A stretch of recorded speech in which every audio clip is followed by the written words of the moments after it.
welcome to another video in association with Carp magazines.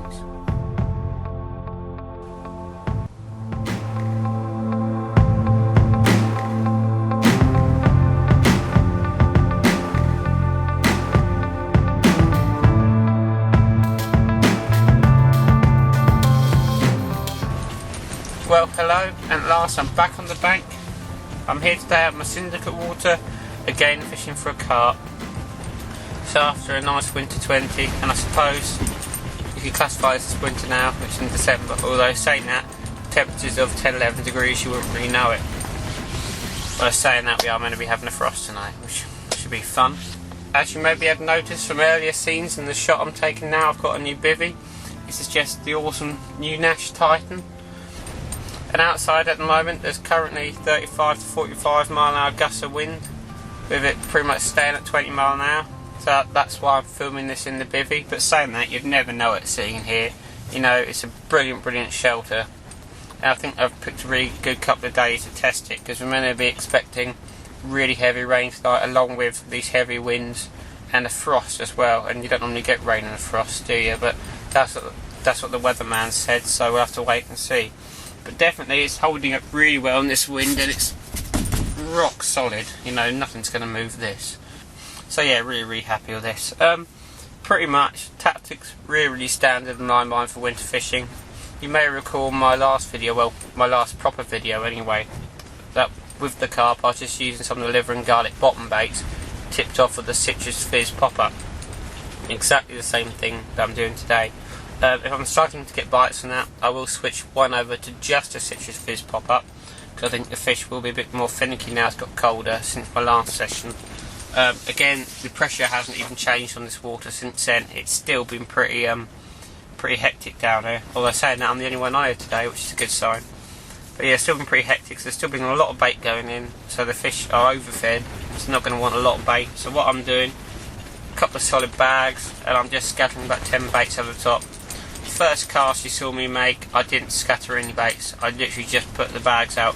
That's because I haven't seen any fish roll yet. I'm waiting to see a few fish roll before I make up my mind where I'm putting the bait and where I'm baiting up.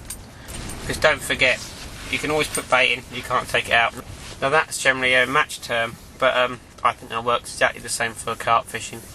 Because a lot of people just tend to put a lot of bait out, fish a spot, and then say, oh look, the fish are rolling over there, and fish over there. As soon as you come, the first thing to remember is don't just put bait in straight away. Even if you think it's a good swim, always look around, always look for fish moving, especially in the winter. You can't afford to put a better bait out and then fish somewhere else. It's just, you can't do it. Fishing 3 rods, then I suppose you could have one on that better bait, but let's not get into that.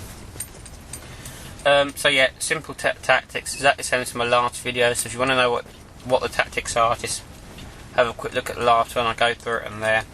A few tweaks and changes which I'll show you later, but minimal bait, high attraction, and hopefully through the night I'll be woken up by a screaming run, or even through the day, I wouldn't really care. But yeah, on there for 24 hours, just a quick 24, really to test out the bivvy, and yeah, I'll see you later. Right, then I'm going to get a cup of tea on. Now, PVA bags. This is my last proper carp fishing video. I've had quite a few emails and comments asking me about my PVA bag mix, what's in it, etc. Now, although I've made a few minor changes and tweaks to the bag mix, it stayed pretty much the same since my last session. Let's have a quick look at it now. Now, the base to the mix is quite simply what I've got in this pot, all made up with a crusher. Just a mix of ground down betaine pellets and whole betaine pellets, as well as ground down liver and garlic boilies, which are ground down to varying size. But the most important thing is there are no whole boilies in there. They will be put out as loose feed. Now, a few little tweaks and changes I've made, and a few of what I like to call my special secrets, I suppose you could call them, is what I do. I'm going to take a few hook bait samples, which are the pop-ups here. And since it's winter, I really believe these fruity flavours make a difference to your mix. So I've got here the citrus fizz. Just put one of those in to the crusher. Find the lid. And I've got the pineapple and butyric flavour. This month's competition prize. Then again, put a couple of those in there as well. So then what that'll give me when I crush this up is a really nice fruity ground down crumb. Just give it a few turns on the crusher, a couple more.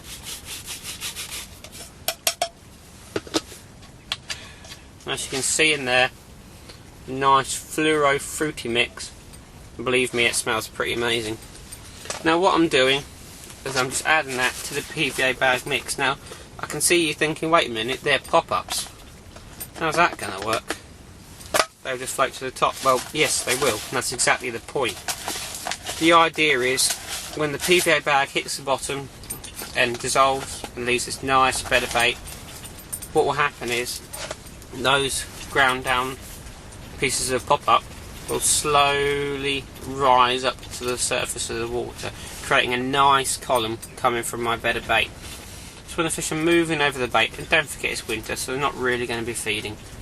When they're moving over the bait, they see this lovely column of fluoro boilie crumb rising up to the surface, and that'll hopefully grab their attention to then move into my bed of bait and start feeding.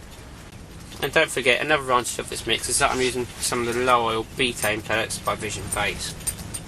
Now what that means is because they're low oil, even in the cold water temperatures as seen in winter, it means they'll be able to leak out all their flavour and dissolve in the lake bed efficiently, as opposed to high oil pellets such as halibut pellets, which means the cold water will not allow the oil to seep out of the bait as effectively as it would do in summer. So yes, that's my simple winter PVA bag mix, just sticking out in solid bags along with the lead and the hook bait. So really simple, and literally all I'm putting out around it is, say, that many boilies. They're just delivering garlic bottom baits by Vision. So really simply, when I'm putting out the bottom baits, I tend to spray them singles, just single with a catapult all around the area in about a 4 or 5 metre squared area, just so it keeps the fish moving from bait to bait. So when they pick up my hook bait, they instinctively then move off and then hook themselves against the hook and the lead, hence the bolt rig. Just really simply using the citrus fish pop-ups on top of the bottom bait again, snowman style. And so yeah, I hope that helps to all the people who asked me how I was making PVA bag mix, what I was doing with it, etc, etc. And I'm sure if you use this mix, especially with that little pop-up tip, I'm sure you'll catch a few fish.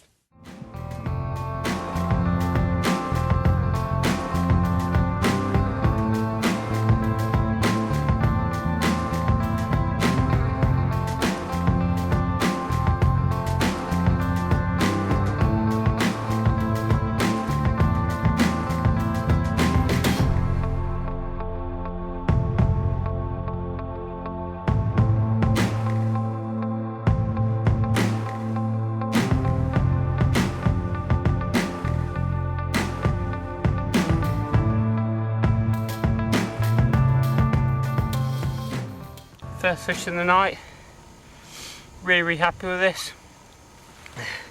Cracking winter fish, just weighing in at 24 pounds. Oh, she's really fighting today on the bank. She's didn't really fight very hard in the water, you see. She's given her all on the bank today, so I'm having to be a bit careful with her. She's got the mat really close to her, because fish safety is always paramount. So yeah, really cracking fish, 24 pounds, and my biggest winter carp out of here yet. Really happy with it. Just taken in 30 foot of water on the garlic and liver bottom bait, tipped with the citrus fizz fluoro pop-up again. Really good bait, so struggling to keep her up for you, and because she's fighting so much, I better put her back soon. As you can see, I'm struggling with her, you have to forgive me. I will attach a still to this in a minute, as I always do with my night shots. Right, I think that's her telling me she's had enough. Let's give her one more shot. Alright, I hope that's good enough for you. Alright, let's get her still, then put her back.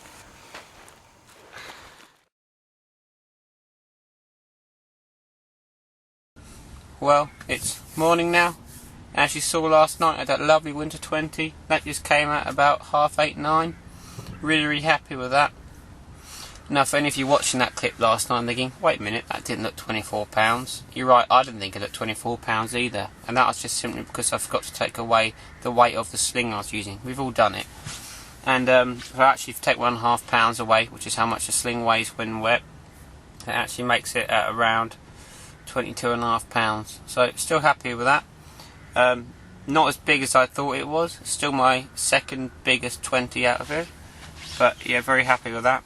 I must admit though, when I was reeling it in, didn't do anything. As you saw last night, I was having a real trouble trying to handle it on the bank, and that's because when I was reeling it in, it hit a small weed bank that's out there, and literally just went dead, and just sort of came in like a bream almost.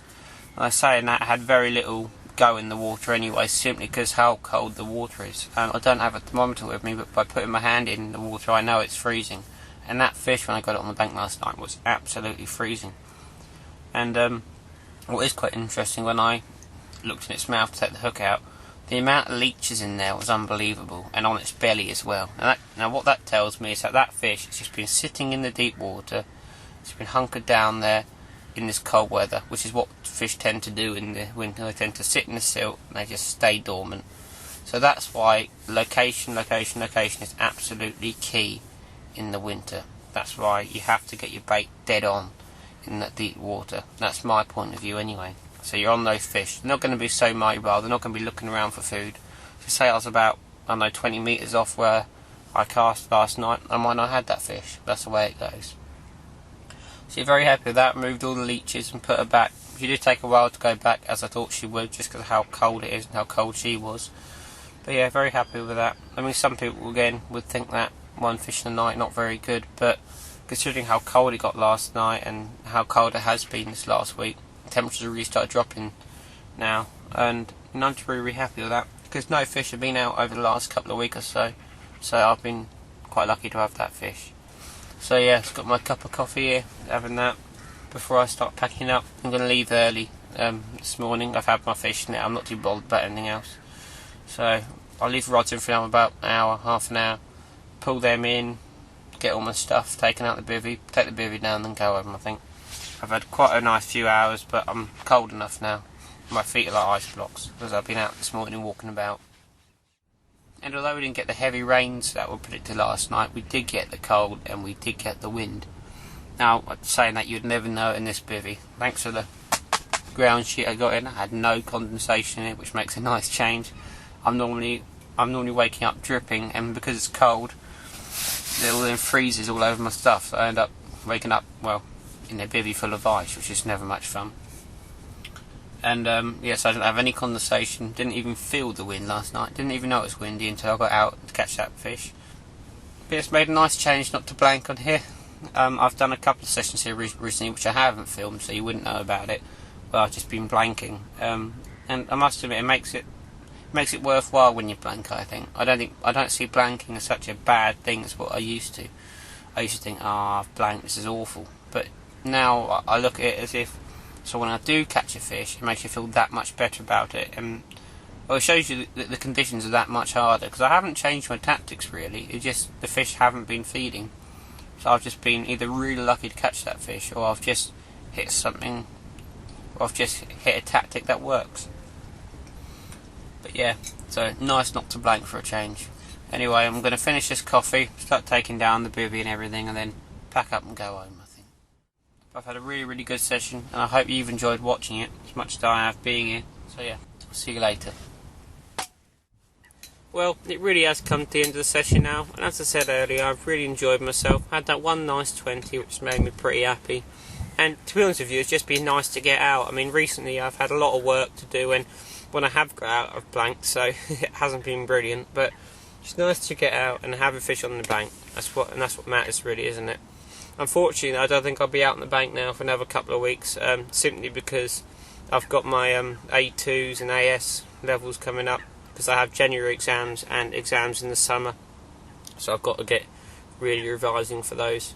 So fishing is going to be minimal, and if I do fish, it's going to be a day session. So it's going to be my last proper session for a while.